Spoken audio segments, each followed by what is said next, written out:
Thank you for tuning in to the best parenting show on the internet, Post Daily Dose. It's the Post. It's the Post. It's the Post. The Post Daily Dose. It's the Post. It's the Post. It's the Post. The Post Daily Dose. It's the Post. It's the Post. Hey, good afternoon, Facebook family. Welcome to another episode of Post Daily Dose with me, your trusted parenting advisor, faithful guide, and servant on the healing journey. What's my name? Big Papa Bryan+Post. Hope everyone's doing amazing on this terrific Tuesday. It is a beautiful, sunshiny, clear day here in the almost Bay Area. And getting ready to fly home tomorrow for a little bit of rest and recovery. I noticed that I tend to like drive nonstop, not drive, but like work 7 days a week. So when I'm here in California, it's like 7 days a week, just always working. And then by the time it is almost time, hello Hillary, hello Valerie Combs. By the time it is close to time to get on the plane to head back to Oklahoma to Texas, then I feel myself so tired. It's so interesting. So I take enormous amounts of supplements to help me, and I actually am going to have a physical checkup while I'm back home on this trip. But yesterday, I told you guys on Friday, if you tuned in, that I knew yesterday was going to be an emotional day. So it was an emotional day, and I was just kind of tired from the drive, and then from one of my kiddos, his grandfather. I kind of told you guys this a few episodes back. His grandfather had cancer, and he passed away over the weekend. So yesterday I had to tell the young man, and then was transporting to his new adoptive placement, which he's super excited about, which really made it really cool. And we were able to stop and pick up some new cowboy boots for him and a cowboy hat. Kids crack me up. I mean, a kid can be so into who he is, so young, and it's like he wore that cowboy hat the whole trip after we got it, and so it was good.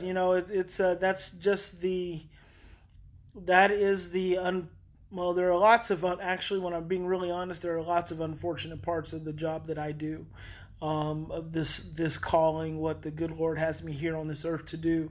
So it is.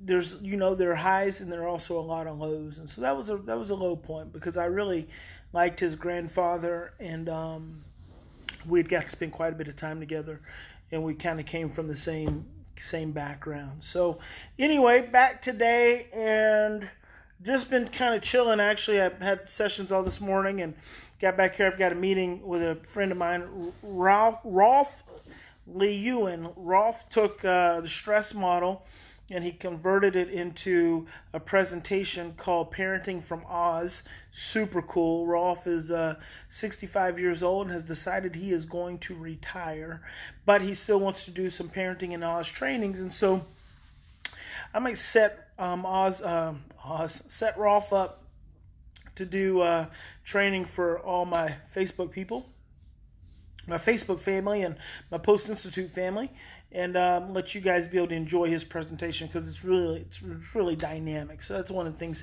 he plans on doing. So we're going to get together this evening and just talk about all kinds of different stuff. It's funny, because I was the topic of today's dose is what on earth does the Lord have planned for my child? Because I was just having an exchange with a mom, and the more I do this work, the lighter situations appear to me. So situations that can normally seem really serious, they don't seem that serious any longer, because I can just kind of see, that there's always a different level of possibility, that there's always hope. And so one of my moms, she's texted me about her kiddo. He wanted to go to the store with his friend. He loves going to the store. And so she said, I'm not giving you any money. And he's fine. Hey, Ashley D, thank you for the 50 stars. She said, I'm not giving you any money. He said, that's fine. Billy's gonna buy my snacks. So they went and Billy bought him snacks. And turns out Billy wasn't supposed to buy him snacks, but he did. And so then Mom felt like she was inclined to need to go pay Billy's dad back, which I disagree. I feel like if her son, my kiddo, if he convinced Billy to buy him snacks and Billy didn't say no, that's really not about my kiddo. That's about Billy. And so mom's text back to me was, something to the effect of, whenever am I ever going to be able to teach this child to stop asking people for money? And so my response, hello there, Tracy. My response to that is that, that could be his superpower. He could have an amazing sales career. So I just typed back, texted her back this little joke about, cash, check, or credit card. We take it all. And thank you. Have a great day. Be sure to tell your friends to come and see my kiddo, and he'll make him a super great deal. Because it's true. Because we just don't know. We just don't know. When one of the things that we struggle with our children the most is the thing that they could be really good at. And some kids really have no hesitation whatsoever asking people for money. Most people have such a hang up asking people for money. But let me tell you something. As a business owner, I have to ask for money all the time. As a business owner, I have to negotiate all the time. As a business owner, I have to do these kinds of things that we are usually conditioned, and we usually try to condition our children not to do. Hello, Naomi. Hello, Angela. And hello, Nicole from Michigan. That's Naomi from Calgary. I love Calgary. Such a beautiful place. Tell my friend Jody Jordan up there that I said hello. So we sometimes allow our fear and our anxiety to disrupt what could potentially be a very clear strength that our children have. Who was I just talking to? Oh, I was talking to another friend of mine that I've known her since her kiddo was 10 or 11 years old when I first went to work with the family, and he's now 31 years old. And we were talking this morning, and hello, Gina. Hello, Mimi. We were talking this morning, and she said that, because I was talking about possibly bringing him out to Northern California and working with some of our kids. He and his girlfriend, maybe doing some kind of coaching, doing some kind of respite work, doing something, because he's really struggling to find his way and to find his motivation. Well, I love this kid. I think he's amazing. I think he's super funny. He's witty. He's intelligent. And he's always kind of been on the cusp of, he's just kind of an irreverent kind of kid, and I think he'd be amazing with our kids. And so Mom was all anxious, and of course she's a therapist now too. She wasn't a therapist back then, but she went back to school, got her master's degree, and now runs a very popular practice where she lives. And she said, well, if he comes out, she said, I'm just afraid he's going to get triggered and he might hurt someone. And I said, has he ever hurt anyone? Has he ever been aggressive? She said, well, no. I said, well, if he hasn't been aggressive or hurt anyone in 31 years, I can almost guarantee you it's not going to happen. I said, that's your own fear and anxiety. So a parent of a 31-year-old having fear and anxiety about what their child may do, and they've never done it. There's no proof of it. There's no evidence of it. So we just get caught up sometimes in our fears and our anxieties, and we're not sure, what to do with that. And so I say all that because I've kind of taken a perspective these days that there's usually always a different way of looking at what you think you're looking at. And all of your kids have a freaking superpower. And you just may not know it until it is smacking you in the face. And the question is not how do you get them to stop doing that thing that makes you feel uncomfortable.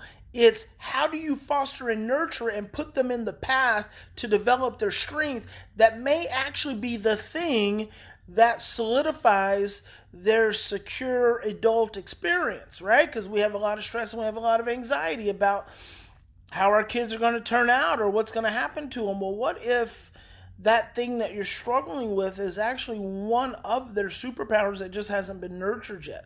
That is always very much a possibility. So anyway, I wanted to tell you guys about something here in my hotel room. This new supplement discovery, special break for a new supplement discovery. This stuff here, Kachava, and I know it's backwards. Let me see. I don't want to confuse you. So it's called Kachava Tribal Superfood. It is a blend of organic superfoods and plant-based proteins inspired by ancient wisdom, all your essential nutrients in one, the whole body meal. So this stuff is amazing. So one serving is only 240 calories, and one of the things I always look at is how much sugar.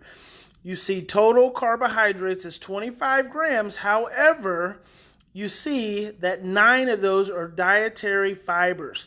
And then out of the total sugars, it includes 6 grams of sugar added. So really, there is less than a teaspoon of sugar in one serving of this amazing, you see right here, I got my little bullet. This amazing Kachava Tribal Superfood. And I use it, I mix it up in my little bullet with a little ice and a little water. And then, of course, I've got the Big Papa Cup. But I don't put it in the Big Papa Cup. I'm just showing you the Big Papa Cup because it's the Big Papa Cup. Everyone wants to see it. I had a mom holding it up today because we're doing a little role play. And I handed it to her. And she was trying to hold it up, and finally she pulled it in. I was like, it's heavy, isn't it? Because it really is heavy when it's full of ice water, because that's what I drink all the time. But that Kachava stuff is pretty amazing. So I think it comes down to like $4 per meal, and there's 15 in every bag. And I take it in the morning. I love breakfast. If you were wondering what meal of the day does Big Papa love the most, actually it's breakfast. And one of the things I love about going home and seeing my sweet, sweet dear Mimi is that at about 8 o'clock in the morning, I can say, it's time for breakfast. And she makes me the most amazing scrambled eggs and bacon. However, with Kachava, even though I love Mimi's scrambled eggs and bacon, and I'm probably going to have it at least once over the weekend, that stuff, that's like an amazing breakfast food because it doesn't have any sugar in it. The problem with breakfast in most instances is that it's packed full of sugar. When you pack your body full of sugar first thing in the morning, it causes your insulin to have an amazing roller coaster ride, which then impacts the rest of your day. Your whole day starts with breakfast. That's why they've always said breakfast is the most important part of the day. But science is starting to lead us to believe that skipping breakfast actually isn't that bad of an idea because so much of what we usually eat for breakfast is loaded with sugar. Sugar is the culprit. It's not good. It leads to inflammation.